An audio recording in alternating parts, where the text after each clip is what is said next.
जय माता दी। आप सभी का दिन शुभ और मंगलमय हो। माता रानी की कृपा आप और आपके परिवारजनों पर बनी रहे।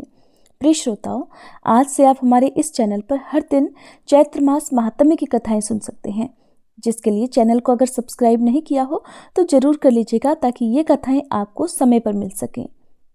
आज चैत्र मास के पहले दिन आप वीडियो के लास्ट में श्री दुर्गा चालीसा पाठ और माँ दुर्गा की आरती भी सुनेंगे, इसलिए इस वीडियो को आप पूरा जरूर देखिएगा। अगर आप आज पहली बार इन कथाओं को सुन रहे हैं तो आप हर दिन नियम से इन कथाओं को जरूर सुनिएगा, क्योंकि कोई भी पौराणिक कथा हो उसे बीच में अधूरा सुनने से दोष लगता है। तो आपके पास जब भी समय हो आप इन कथाओं को दिन में कभी भी सुन सकते हैं। देवी भागवत पुराण के पढ़ने और सुनने से भयंकर रोग, अतिवृष्टि, अनावृष्टि, भूत प्रेत बाधा, कष्ट, योग और दूसरे आदि भौतिक और आदि दैविक तथा आदि दैहिक कष्टों का निवारण हो जाता है। श्री सूत जी महाराज ने इसके लिए कथा का उल्लेख करते हुए कहा था, वसुदेव जी द्वारा देवी भागवत पुराण को पारायण का फल ही था कि प्रसेनजीत को ढूंढने गए श्री कृष्ण संकट से मुक्त होकर सकुशल घर वापस लौट आए थे। इस पुराण को सुनने से दरिद्र धनी, रोगी निरोगी तथा पुत्रहीन स्त्री पुत्रवती हो जाती है। ब्राह्मण, क्षत्रिय, वैश्य तथा शूद्र चतुर्वर्णों के व्यक्तियों द्वारा समान रूप से पठनीय और श्रवण योग्य यह पुराण आयु, विद्या, बल, धन, यश तथा प्रतिष्ठा देने वाला अनुपम ग्रंथ है। स्कंद प्रारंभ करने से पहले सुनिए श्रीमद् देवी भागवत पुराण का महात्म्य। नैमिषारण्य तीर्थ में उपस्थित ऋषिगणों ने श्री सूत जी महाराज से कहा, हे सूत जी, आप तो परम बुद्धिमान हैं। आप भगवान व्यास जी के शिष्य हैं। आप बहुत वर्षों तक जीवित रहें। हे भगवान, अब आप हमें मन को प्रसन्न करने वाली पवित्र कथाएं सुनाने की कृपा कीजिए। भगवान विष्णु के अवतार की पावन कथा संपूर्ण पापों का संहार करने वाली और अत्यंत अद्भुत है। हम भक्ति पूर्वक इस कथा का श्रवण कर चुके हैं। भगवान शंकर का दिव्य चरित्र, भस्म और रुद्राक्ष धारण करने की महिमा तथा उसका इतिहास भी आपके मुखारविंद से हमने सुना। अब हमें वह कथा सुनने की इच्छा है जो परम पवित्र हो और जिसके प्रभाव से मनुष्य सुगमता पूर्वक मुक्ति और भुक्ति के सम्यक अधिकारी बन जाए। हे महाभाग, आपसे बढ़कर संदेह निवारण करने वाले अन्य किसी को हम नहीं देखते। आप हमें मुख्य मुख्य कथाएं कहने की कृपा कीजिए, जिससे कलयुगी मनुष्यों को भी सिद्धि मिल सके। तब श्री सूत जी महाराज कहने लगे, हे ऋषियों, तुम बड़े ही भाग्यशाली हो। जगत के कल्याण होने की इच्छा से तुमने यह बहुत उत्तम प्रश्न पूछा है। अतः संपूर्ण शास्त्रों का जो सार रूप है वह प्रसंग विशद रूप से मैं तुम्हारे सामने उपस्थित रखता हूँ।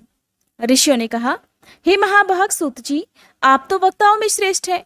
वह कैसा पुराण है और उसके सुनने की कौन सी विधि है? कितने दिनों में ये कथा संपन्न होती है? इस कथा में किस देवता का पूजन होना चाहिए और कितने मनुष्य पहले इसे सुन चुके हैं और उनकी कौन कौन सी अभिलाषाएं पूर्ण हो चुकी हैं? वह सब हमें सुनाने की कृपा कीजिए। तब श्री सूत जी कहने लगे, व्यास जी ने वेदों को 4 भागों में बांटकर उन्हें अपने शिष्यों को पढ़ाया, किंतु जो संस्कारहीन, नीच कुल में उत्पन्न, वेद पढ़ने के अनाधिकारी, मूर्खजन और स्त्रियां हैं, उन्हें धर्म का ज्ञान कैसे हो, ये चिंता उनके मन में जाग उठी। तब स्वयं मन में विचार करके उन्होंने उक्त प्राणियों के धर्मज्ञानार्थ पुराण संहिता का संपादन किया। 18 पुराणों की रचना करके उन्होंने मुझे पढ़ाया। महाभारत की कथा भी सुनाई। उसी समय भुक्ति और मुक्ति देने वाला देवी भागवत नामक पुराण रचा। स्व उसके वक्ता बने और राजा जन्मेजय को श्रोता होने का सुअवसर प्राप्त हुआ। पूर्व समय की बात है। जन्मेजय के पिता राजा परीक्षित थे। उन्हें तक्षक नाग ने डस लिया था। उनकी दुर्गति निवारण के लिए जन्मेजय ने देवी भागवत सुना।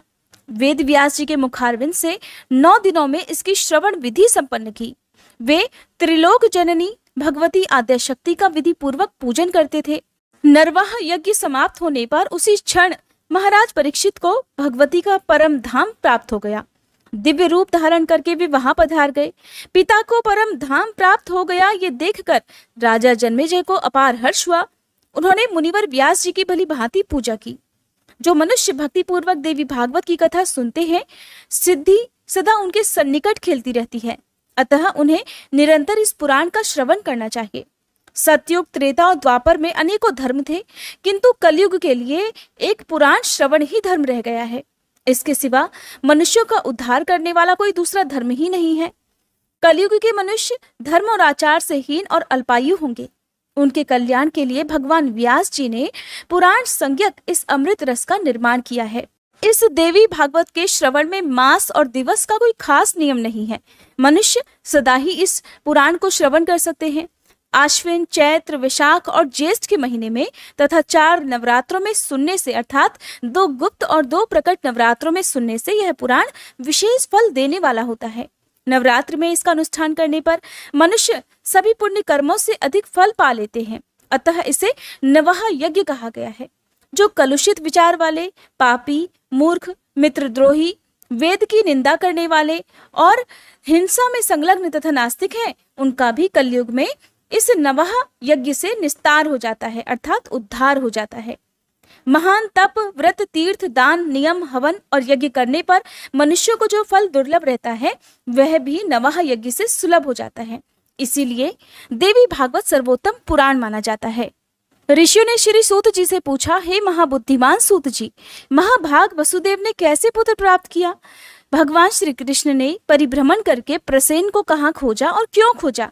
श्रीमद् देवी भागवत की यह कथा वसुदेव जी ने किस विधि से सुनी और इसके कौन वक्ता हुए, ये बताने की भी कृपा कीजिए। श्री सूत जी बोले, भोजवंशी राजा सत्राजीत द्वारका में सुखपूर्वक रहा करते थे। उनके द्वारा सदा सूर्य की आराधना की जाती थी। भगवान सूर्य ने सत्राजीत की भक्ति से प्रसन्न होकर उन्हें अपने लोक का दर्शन कराया। साथ ही उन्हें एक स्यामंतक नामक मणि भी दी। सत्राजीत उस मणि को गले में धारण करके द्वारका आए। वह मणि अत्यंत चमकीली थी। उसे देखकर पुरवासियों ने समझा कि शायद सूर्य नारायण है। अतः सुधर्मा सभा में बैठे हुए भगवान श्री कृष्ण के पास जाकर वे उनसे कहने लगे, जगत प्रभु, ये सूर्य नारायण आ रहे हैं। उनकी बात सुनकर भगवान श्री कृष्ण के मुख पर मुस्कान छा गई। वे बोले, अरे बालको, ये सूर्य नहीं है, ये तो स्यमंतक मणि धारण कर सत्राजीत आ रहे हैं और मणि के कारण इनकी ज्योति फैल रही है और सूर्य देव ने ही इन्हें यह मणि दी है। फिर सत्राजीत ने ब्राह्मणों को बुलाकर उनसे स्वस्ति वाचन कराया, मणि की पूजा की और उस मणि को अपने भवन में स्थापित कर दिया। प्रतिदिन 8 भार स्वर्ण देने वाली वह मणि जहां रहती थी, वहां महामारी, दुर्भिक्ष और अन्य उत्पाद संबंधी भय कभी ठहर नहीं सकते थे। सत्राजीत के एक भाई थे, उनका नाम था प्रसेन। एक बार वे उस मणि को गले में धारण कर घोड़े पर सवार हुए और शिकार करने के लिए वन को चल दिए। उन्हें सिंह ने देखा और घोड़े सहित मारकर वह मणि ले ली। ऋक्षराज जामवन बड़ा बली था। उसने देखा सिंह मणि लिए हुए है, तो उसने बिल के द्वार पर ही सिंह को मारकर उससे वह मणि छीन ली और उसे अपने पुत्र को खेलने के लिए दे दिया। बालक भी उस चमकीली मणि को लेकर खेलने लगा। कुछ समय के बाद जब प्रसेन वापस नहीं लौटे, तब सत्राजीत को महान दुख हुआ।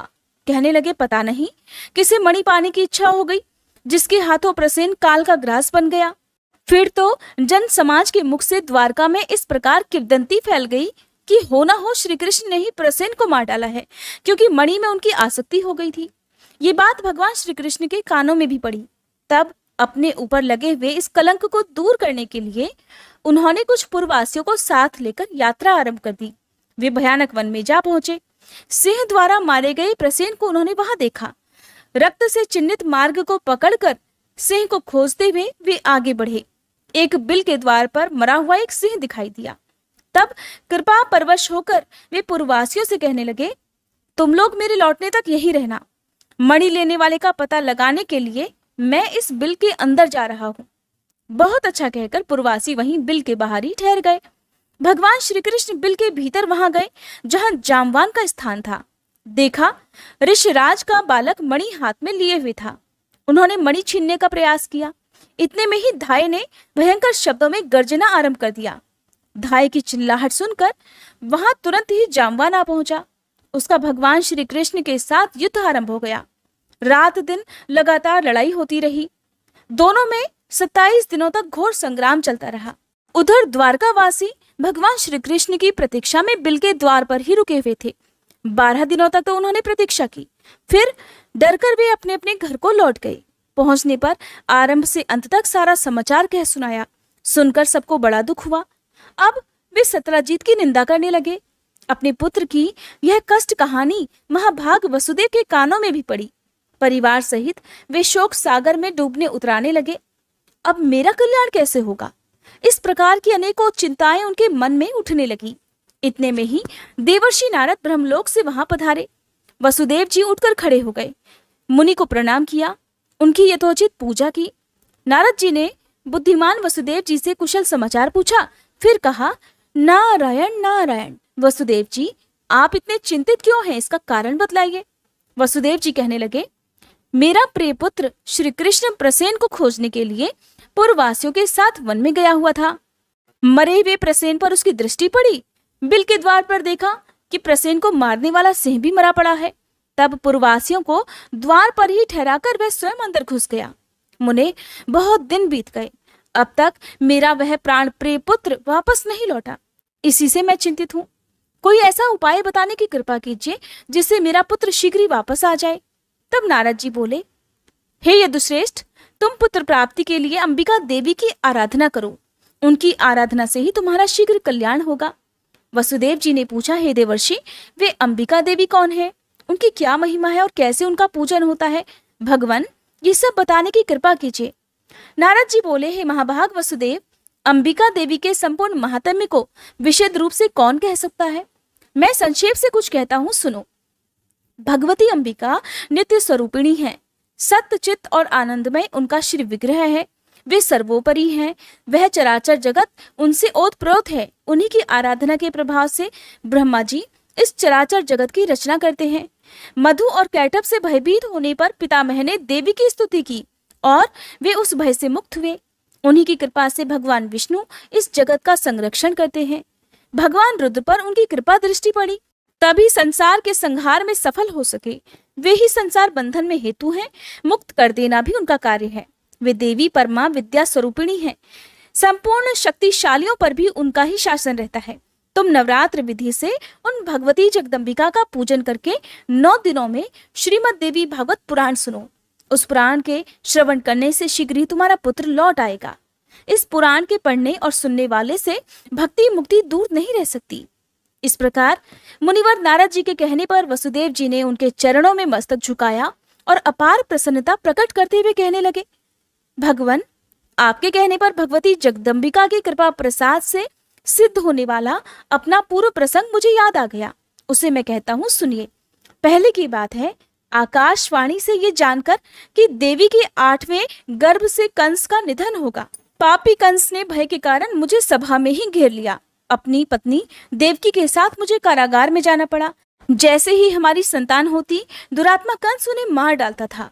कंस के हाथों मेरे 6 संतानों की मृत्यु हो जाने पर देवकी के अंतःकरण में शोक का सागर उमड़ पड़ा।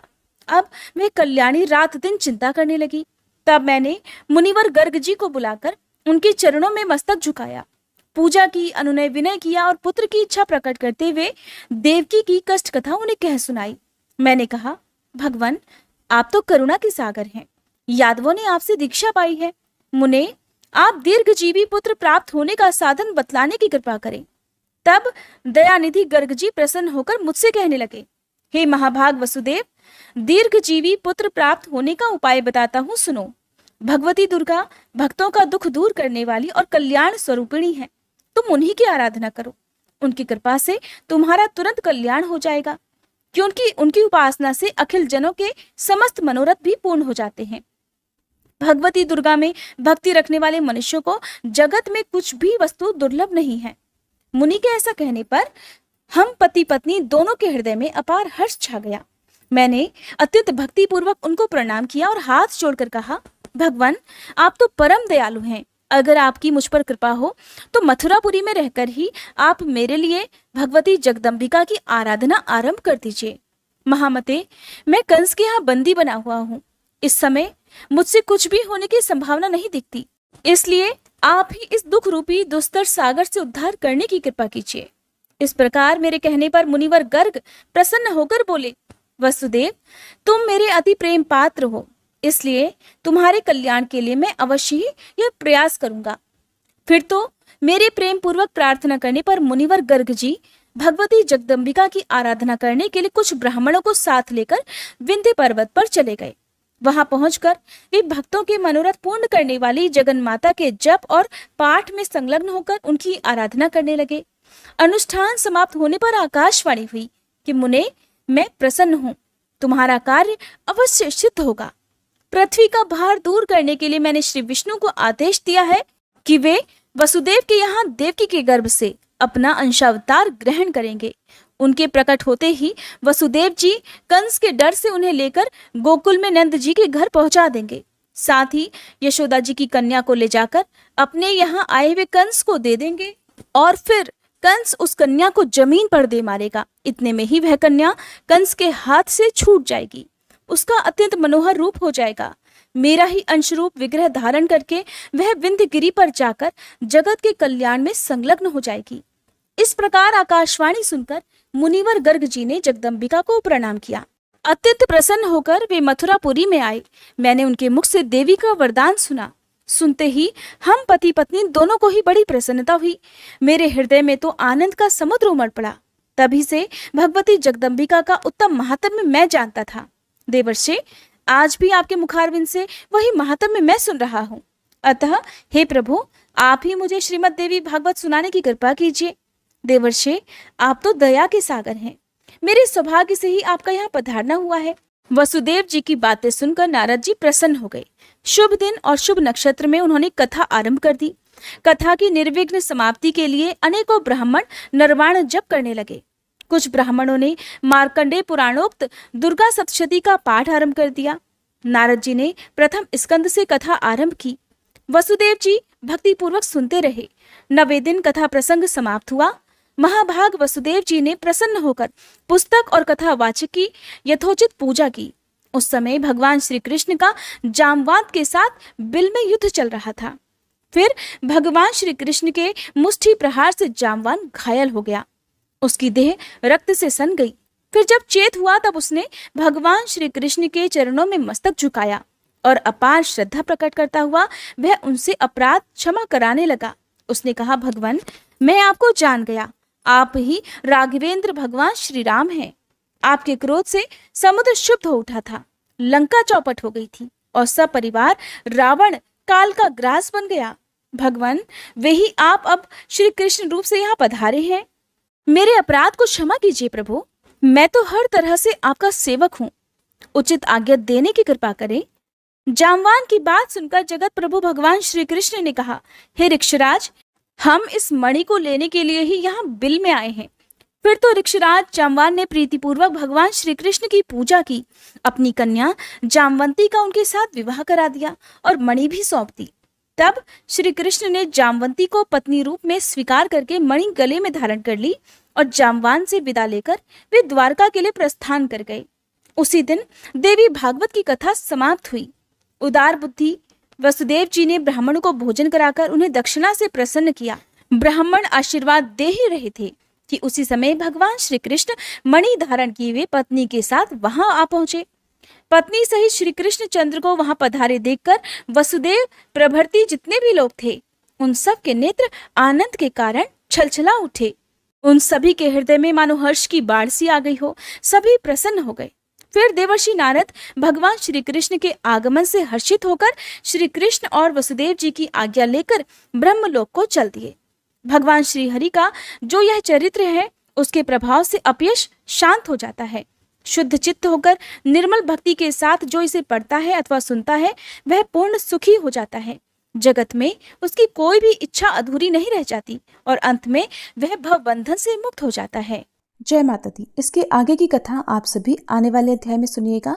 अब सुनिए श्री दुर्गा चालीसा पाठ। नमो नमो दुर्गे सुख करनी, नमो नमो अम्बे दुख हरनी। निरंकार है ज्योति तुम्हारी, तिहु लोक फैली उजियारी। शशि ललाट मुख महाविशाला, नेत्र लाल भ्रकुटी विकराला। रूप मातु को अधिक सुहावे, दर्श करत जन अति सुख पावे। तुम संसार शक्ति लय कीना, पालन हेतु अन्न धन दीना। अन्नपूर्णा हुई जगपाला, तुम ही आदि सुंदरी बाला। प्रलय काल सब नाशनहारी, तुम गौरी शिव शंकर प्यारी। शिव योगी तुम्हारे गुण गावे, ब्रह्मा विष्णु तुम्हें नित ध्यावे। रूप सरस्वती को तुम धारा, दे सुबुद्धि ऋषि मुनिन उबारा। धर्यो रूप नरसिंह को अम्बा, प्रगट भई फाड़ कर खम्बा। रक्षा करी प्रहलाद बचायो, हिरणाकुश को स्वर्ग पठायो। लक्ष्मी रूप धरो जग माही, श्री नारायण अंग समाही। क्षीर सिंधु में करत विलासा, दया सिंधु दीजे मन आसा। हिंगलाज में तुम ही भवानी, महिमा अमित न जात बखानी। मातंगी और धूमावती माता, भुवनेश्वरी बगला सुखदाता। श्री भैरव तारा जगतारिणी, छिन्न भाल भव दुख निवारिणी। के हरिवाहन सोह भवानी, लांगुर वीर चलत अगवानी। कर में खप्पर खड्ग विराजे, जाको देख काल डर भाजे। सोहे अस्त्र और त्रिशूला, जाते उठत शत्रु ही शूला। नगर कोटि में तुम ही विराजत, तिहु लोक में डंका बाजत। शुंभ निशुंभ दानव तुम मारे, रक्त बीज शंखन संहारे। महिषासुर नृप अति अभिमानी, जहि अघभार मही अकुलानी। रूप कराल कालिका धारा, सेन सहित तुम तिहि संहारा। परिगाढ़ संतन पर जब जब, भई सहाय मातु तुम तब तब। अमरपुरी अरुबा सब लोका, तब महिमा सब रहे अशोका। ज्वाला में है ज्योति तुम्हारी, तुम्हें सदा पूजे नर नारी। प्रेम भक्ति से जो जस गावे, दुख दारिद्र निकट नहीं आवे। ध्यावे तुम्हें जो नर मन लाई, जन्म मरण ताको छुट जाई। जोगी सुर मुनि कहत पुकारी, योग न हो बिन शक्ति तुम्हारी। शंकर आज रज तप कीनो, काम अरु क्रोध जीत सब लीनो। निषिदन ध्यान धरो शंकर को, काहु काल नहीं सुमिरो तुमको। शक्ति रूप को मरम न पायो, शक्ति गई तब मन पछतायो। शरणागत हुई कीर्ति बखानी, जय जय जय जगदम्ब भवानी। भई प्रसन्न आदि जगदम्बा, दई शक्ति नहीं कीन विलंबा। मोको मातु कष्ट अति घेरो, तुम बिन कौन हरे दुख मेरो। आशा तृष्णा निपट सतावे, मोह मदादिक सब विनशावे। शत्रुनाश की जय महारानी, सुमिरो इक चित तुम्हें भवानी। करो कृपा है मातु दयाला, रिद्धि सिद्धि दे करहु निहाला। जब लग जीऊँ दया फल पाऊँ, तुमरो यश मैं सदा सुनाऊँ। दुर्गा चालीसा जो कोई गावे, सब सुख भोग परम पद पावे। श्री दुर्गा चालीसा समाप्त। जय अम्बे गौरी मैया, जय श्यामा गौरी। तुमको निश दिन ध्यावत, मैया जी को सब दिन मनावत। हरि ब्रह्मा शिवरी, जय अम्बे गौरी। मांग सिंदूर विराजत, टीको मृग मद को, मैया टीको मृग मद को। उज्ज्वल से दो नैना, निर्मल से दो नैना। चंद्र वदननी को, जय अम्बे गौरी। कनक समान कलेवर, रक्तांबर राजे, मैया रक्तांबर राजे। रक्त पुष्प गलमाला, लाल पुष्प गलमाला। कंठन पर साजे, जय अम्बे गौरी। के हरिवाहन राजत, खड्ग खपर धारी, मैया खड्ग खपर धारी। सुर नर मुनि जन सेवत, सुर नर मुनि जन सेवत। तिनके दुख हारी, जय अम्बे गौरी। कानन कुंडल शोभित नासाग्रे मोती, मैया नासाग्रे मोती। कोटिक चंद्र दिवाकर, कोटिक चंद्र दिवाकर, राजत समज्योति। जय अम्बे गौरी। शुंभ निशुंभ विदारे, महिषासुर घाती, मैया महिषासुर घाती। धूम्र विलोचन नैना, मधुर विलोचन नैना, निश दिन मदमाती। जय अम्बे गौरी। चंड मुंड संहारे, शोणित बीज हरे, मैया शोणित बीज हरे। मधु कैटभ दो मारे, मधु कैटभ दो मारे, सुर भयहीन करे। जय अम्बे गौरी। ब्रह्माणी रुद्राणी, तुम कमला रानी, मैया तुम कमला रानी। आगम निगम बखानी, तुम शिव पट रानी। जय अम्बे गौरी। 64 योगिनी मंगल गावत, नृत्य करत भैरू, मैया नृत्य करत भैरू। बाजत ताल मृदंगा, बाजत ढोल मृदंगा, अरु बाजत डमरू। जय अम्बे गौरी। तुम ही जग की माता, तुम ही हो भरता, मैया तुम ही हो भरता। भक्तन की दुख हरता, भक्तन की दुख हरता, सुख संपत्ति करता। जय अम्बे गौरी। भुजाचार अति शोभित, वर मुद्राधारी, मैया वर मुद्राधारी। मन वांछित फल पावत, मन इच्छा फल पावत, सेवत नर नारी। जय अम्बे गौरी।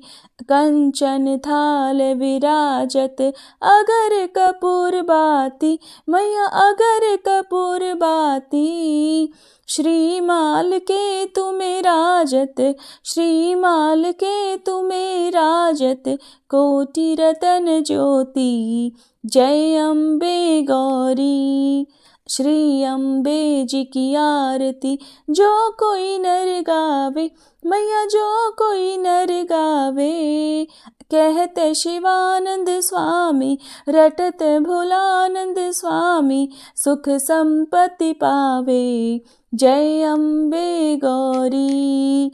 जय अम्बे गौरी, मैया जय श्यामा गौरी। तुमको निश दिन ध्यावत, मैया जी को सब दिन मनावत, हरि ब्रह्मा शिवरी। जय अम्बे गौरी। प्रेम से बोलिए दुर्गे माता की जय, भवानी माता की जय। प्रिय श्रोताओं, ये थी आज की वीडियो। उम्मीद है आपको पसंद आई होगी। अगर अच्छी लगी हो तो वीडियो को लाइक करके कमेंट बॉक्स में जय माता दी जरूर लिखिएगा।